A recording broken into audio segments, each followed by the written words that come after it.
అవును, రాఖీ పండుగ వస్తుంది. మా చెల్లె ఇంటికి వస్తుంది రాఖీ కట్టడానికి. తనకు ఒక 1000-2000 ఒక మంచి చీర తీసుకుందాం.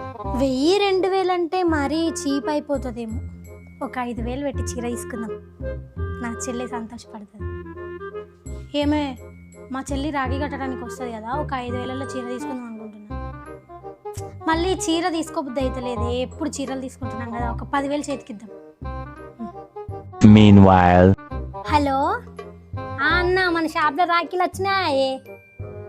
అవునా, సరే మంచి డిజైన్ తీసి పక్కన పెట్టు, నేను వచ్చి తెచ్చుకుంటా.